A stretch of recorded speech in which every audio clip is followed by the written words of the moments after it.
Transformation lente et rapide. Alors, on verra dans ce chapitre d'abord une petite révision des réactions d'oxydoréduction. Ensuite, on parlera de la vitesse volumique de réaction, comment la calculer. On parlera aussi un petit peu du suivi spectrophotométrique d'une réaction. Et à la fin, on discutera un petit peu du rôle des facteurs cinétiques pour accélérer une réaction. Alors commençons d'abord par les réactions d'oxydoréduction.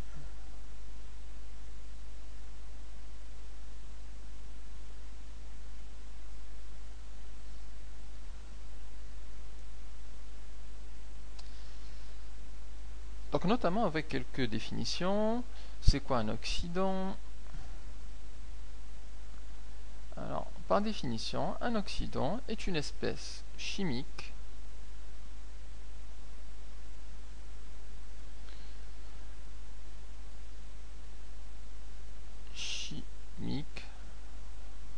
ça peut être un ion, ça peut être un atome, une molécule, capable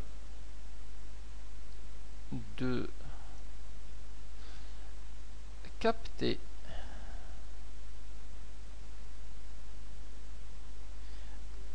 des électrons. Alors, de capter un ou plusieurs électrons.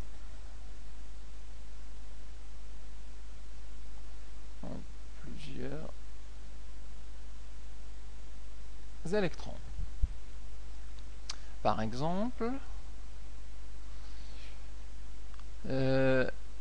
l'ion de cuivre Cu2+ est capable de capter 2 électrons pour donner un atome de cuivre. Puisque là on a 2 charges positives, on a 2 charges négatives, les 2 charges s'annulent, et donc on a un atome de cuivre. Donc on peut dire, d'après cette demi-réaction, que l'ion Cu2+ est un oxydant. Qu'est-ce que c'est qu'un réducteur? Alors un réducteur est une espèce chimique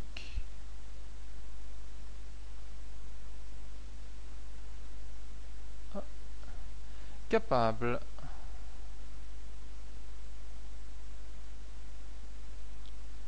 de perdre cette fois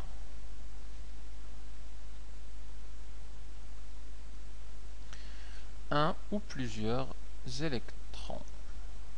Un ou plusieurs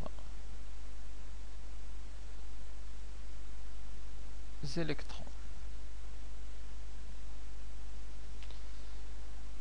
Un exemple serait l'atome de zinc. Alors l'atome de zinc peut perdre un électron, plutôt il perd 2 électrons en donnant naissance à un ion, c'est le Zn2+. On peut donc dire que le Zn est un réducteur. Alors en général, on ne trouve jamais un oxydant tout seul. Les oxydants et les réducteurs se retrouvent par groupe de 2, par ce qu'on appelle un couple. On va dire ici les oxydants et les réducteurs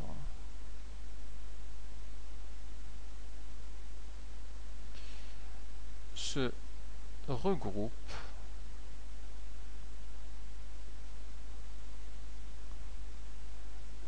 deux à deux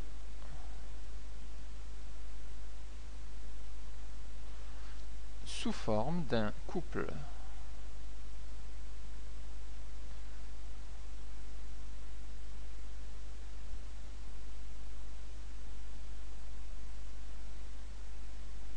qu'on appelle le couple d'oxydoréducteurs. Le couple oxydoréducteur.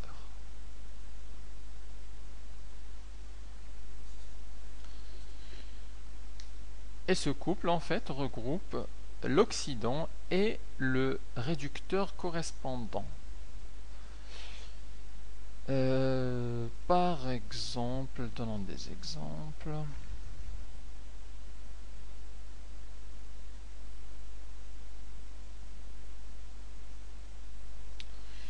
Le couple de cuivre, donc c'est le couple Cu de plus Cu.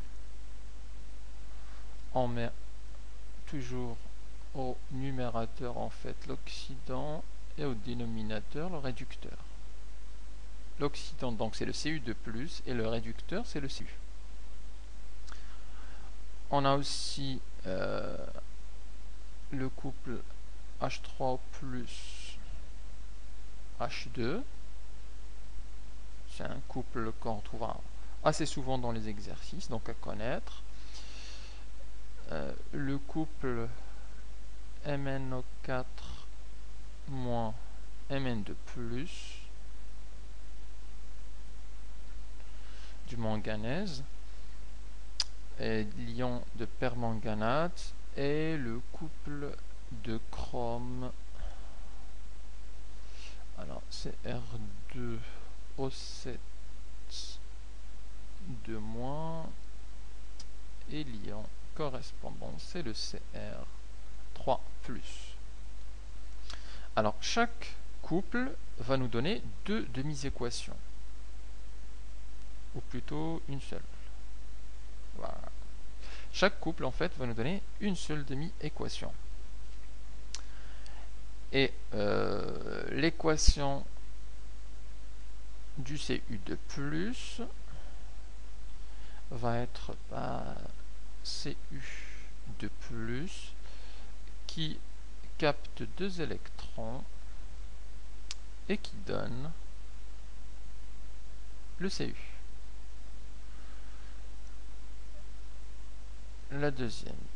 Le deuxième couple, on a du H3O+, qui capte des électrons pour donner le dihydrogène. Alors les demi-équations doivent aussi être équilibrées, comme pour une équation. Celle-là, elle est bien équilibrée pour les espèces chimiques. Un cuivre, deux charges positives et deux charges négatives. Donc la charge à gauche est égale à 0, la charge à droite est égale à 0. Pour la deuxième demi-équation, on voit qu'on a des hydrogènes à droite, des hydrogènes à gauche, mais des oxygènes et pas à droite. Donc en fait, on va équilibrer cette équation en rajoutant un élément, l'élément H2O, qu'on retrouve en fait dans le milieu aqueux, le milieu réactionnel, puisque l'eau est toujours présent dans les réactions lorsqu'il y a solvant, et donc on peut le rajouter dans les réactions. Ensuite, on équilibre notre relation avec les coefficients stoichiométriques. Alors on a ici deux hydrogènes, donc ça fait 4 hydrogènes. Il faudrait donc multiplier ici par 2. Alors comme ça on a du coup 6 hydrogènes ici, donc et 2 oxygènes. Donc si on multiplie ici par 2, on aurait 2 oxygènes, donc 2 oxygènes, 6 hydrogènes, on a ici 2 hydrogènes et là 4 hydrogènes, 2 fois 2. Donc les espèces chimiques maintenant sont équilibrées. on peut s'attaquer à l'équilibrage des charges électriques. La charge électrique à droite est égale à 0. La charge électrique à gauche, on a ici 2 plus, donc 2 charges positives. Donc il nous faut ici en électrons 2 charges négatives, donc 2 électrons, de façon à ce que à gauche, la charge totale soit égale à 0. De même qu'à droite. Et donc ceci est la demi-équation du couple H3O plus H2. Regardons le Mn au 4 mois. Alors, on a le Mn au 4 mois qui est un oxydant lequel va capter des électrons pour donner du Mn de plus.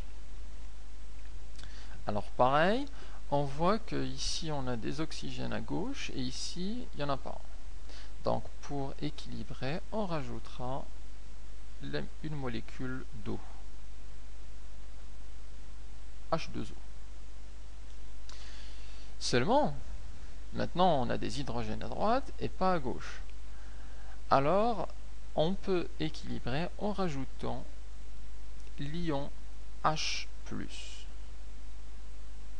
Le H2O, rajouter H2O, on l'a expliqué, puisque l'eau est en général le solvant, donc on peut toujours le rajouter dans une équation, puisqu'il est toujours présent dans le milieu réactionnel.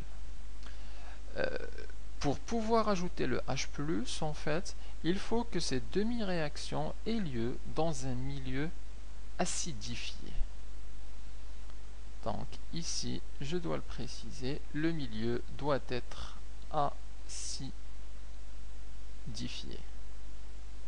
C'est-à-dire où il y a des ions H+ en excès qu'on peut utiliser pour que cette équation, que cette transformation chimique ait lieu.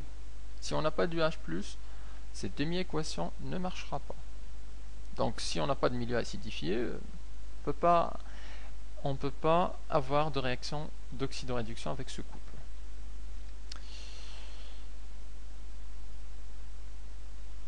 Alors à la question, est-ce qu'on peut rajouter tous les ions, tous les espèces chimiques qui nous manquent comme ça? On peut rajouter des Mn, il nous manque des Mn, on les rajoute comme ça, du chrome, du cuivre. La réponse est non.